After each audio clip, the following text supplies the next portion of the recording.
भाग 3 अवस्था चिंतन त्रिक पिंडस्थ अवस्था। इसके 3 भेद: जन्म, राज्य, श्रमण। पदस्थ अवस्था केवल ज्ञान, रूपातीत, सिद्धावस्था। अवस्था यानी जीवन की घटनाएं। अष्ट प्रकार की पूजा पूर्ण करने के बाद भाव पूजा शुरू करने से पूर्व तीर्थंकर के जन्म से लेकर निर्वाण तक की कुल 5 अवस्थाओं को चिंतन इस त्रिक के द्वारा किया जाता है। पिंडस्थ अवस्था, जन्मावस्था। जन्म से पूर्व तीर्थंकर की माता का 14वां स्वप्न का देखना, 100 धर्मेंद्र का आसन कंपायमान होना, शक्रस्तव नमूथुनम से प्रभु की स्तुति करना, जन्म होते ही महासूर्य के प्रकाश की भांति सर्वत्र सुख प्रकाश होना, जन्म समय जानकर 56 दिक्कुमारियों का जन्मोत्सव मनाने हर्ष सहित दौड़ आना, 100 धर्मेंद्र का पंचरूप करके मेरु शिखर पर 64 इंद्रों सहित क्षीरोदधि के नीर द्वारा 1,60,000 कलशों द्वारा जन्मोत्सव मनाना, अभिषेक के बाद कुसुमांजलि से पूजा करना, देवदुंदुभी नाद करना, पुनः प्रभु को माता की गोद में स्थापित करते हुए कहना, हे रत्नकुक्षी माता, ये पुत्र आपका है परंतु स्वामी हमारा है, हमारा आधार है। इस तरह जन्मावस्था का चिंतन। राज्य अवस्था। हे राजेश्वर प्रभु, आपने राजकुल में जन्म पाया था। इस भव में आप विशाल सत्ता और समृद्धि के स्वामी थे। बाल्यकाल में अनेक राजकुमार आपके मित्र बने सदा सेवक भाव से रहते थे। इंद्रिय जन्य सुखों की पूर्ण अनुकूलता होने पर भी आप इनसे निर्लिप्त रहे। विशाल राजलक्ष्मी की विद्यमानता में भी आपको भोगी बनने की अपेक्षा योगी बनना ही प्रिय लगा। विवाह बंधन और राज्य तिलक धारण भी आपके कर्म की कलिमा को दूर करने का कारण बना। युवा अवस्था में ऐसे उत्कृष्ट वैराग्य भाव को धारण करने वाले हे प्रभु, आपके चरण में वंदन। इस प्रकार का चिंतन करना चाहिए। श्रमणावस्था। राज्य अवस्था के चिंतन के बाद प्रभु की श्रमण अवस्था का चिंतन इस प्रकार करना चाहिए। हे मुनीश्वर, आपके दीक्षा के अवसर को जानकर नवलोकांतिक देव जय जय नंदा, जय जय भद्दा, आप जय पाओ कहते हुए आपकी सेवा में उपस्थित होकर कहते हैं, हे स्वामी, आप बोध पाओ, आप संयम धर्म को स्वीकारो और कर्मक्षय कर केवल ज्ञान पाकर जिन शासन की स्थापना करें। हे प्रभु, वर्षीदान देकर जगत का द्रव्य दारिद्र्य दूर करके जैसे ही आप संयम के मार्ग पर बढ़ते हैं, तब इंद्रादिक देव दीक्षा कल्याण के लिए दौड़ आते हैं और विशाल पालकी की रचना करके स्वयं कंधों पर उठाते हैं। हे प्रभु, आप सर्व अलंकारों का त्याग कर पंचमुष्टि लोच करके सर्ववृत्ति धर्म को धारण करते हैं। तब नमो सिद्धार्णम पद का उच्चारण करते ही हे 3 ज्ञान के स्वामी, आप चौथे मन पर्य ज्ञान के स्वामी बन जाते हैं तथा श्रमण जीवन में घोर उपसर्गों व परीक्षा को सहन करते करते हुए वितराग दशा सिद्ध होते ही आप आत्म साक्षात्कार एवं केवल ज्ञान दर्शन प्राप्त करते हैं।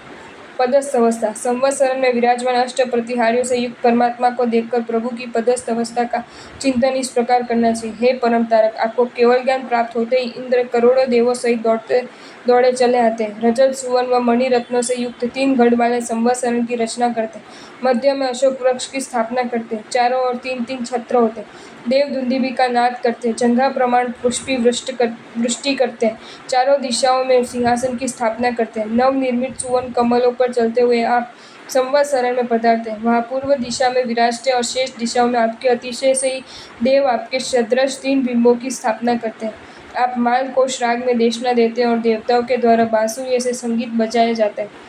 बीच बुद्ध के स्वामी मानने जाने वाले गंधर्व भगवान तो इस देशना से प्रतिबोध पाकर प्रवज्ञा ग्रहण करते हैं और वे गंधर्व त्रिपदी प्राप्त करके द्वादशांगी की रचना करते हैं। इंद्र महाराजा हाथ में श्रेष्ठतम सुगंधित द्रव्य का थाल लेकर खड़े रहते हैं और तीर्थंकर अपनी मुट्ठी भरकर वासक्षेप लेकर गंधर्वों के मस्तक पर वासक्षेप कर चतुर्विध संघ की स्थापना करते हैं। रूपातीत अवस्था। प्रभु की ध्यान मुद्रा कौत्सव कार्योत्सव मुद्रा को देखकर रूपातीत अवस्था का चिंतन इस तरह करना चाहिए कि हे परमात्मा, स्वभाव में रमण करते हुए जगत पर परम उपकार करते हुए जब आपका आयुष्य कर्मशील होने लगता है, तब आप शैलिशिक कर्म के द्वारा सभी कर्मों को समाप्त कर शाश्वत सुख प्रदाता सिद्ध गति को प्राप्त करके निरंजन रूपातीत निराकार स्वरूप को प्राप्त करते और आदि अनंत काल पर्यंत अक्षय सुखों में लीन हो जाते।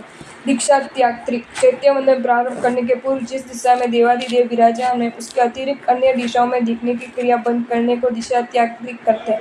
तीनों दिशाओं में देखने का त्याग करके मात्र प्रभु की दिशा में प्रभु को ही देखने से चित्त की अस्थिरता समाप्त हो जाती है। अनुचित विचार भी नहीं आते, जिससे प्रभु भक्ति में एकाग्रता तल्लीनता बढ़ती है। प्रमार्जनातिक। भूमि प्रमार्जन, हाथ पांव प्रमार्जन, मस्तक प्रमार्जन। वैसे चैत्यवंदन प्रारंभ करने से पूर्व दुपट्टे के किनारे से भूमि को 3 बार पूजना, यही प्रमार्जन त्रिक है। उपयोग पूर्वक मार्जना, पूजना अर्थात साफ करना। इस त्रिक के पालन हेतु दुपट्टे का किनारा सिला हुआ नहीं होना चाहिए, जिससे लंबे लटकते खुले धागों के कोमल समूह से जैना का पालन अच्छी तरह हो सकता है।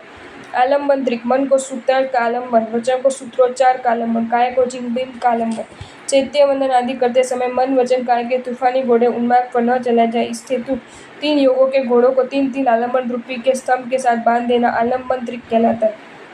मुद्रा त्रिक, योग मुद्रा, जिन मुद्रा, मुक्ता शक्ति मुद्रा। मुद्रा, अभिनय, पोस्चर, आकार, धारा। जैन दर्शन में चैत्यवंदन, प्रतिक्रमण आदि विधियों में विभिन्न प्रकार की मुद्राओं का विधान किया गया है, क्योंकि मन और मुद्रा में प्रगाढ़ संबंध होता है। अप्रशस्त मुद्रा, अप्रशस्त मन, प्रशस्त मुद्रा, प्रशस्त मन। चैत्यवंदन आदि विधि में जिन मुद्राओं के पालन करने की बात कही गई है, जिसमें ऐसी शक्ति है कि वे मन के अप्रशस्त भाव को दूर भगाकर प्रशस्त भाव को पैदा करती है।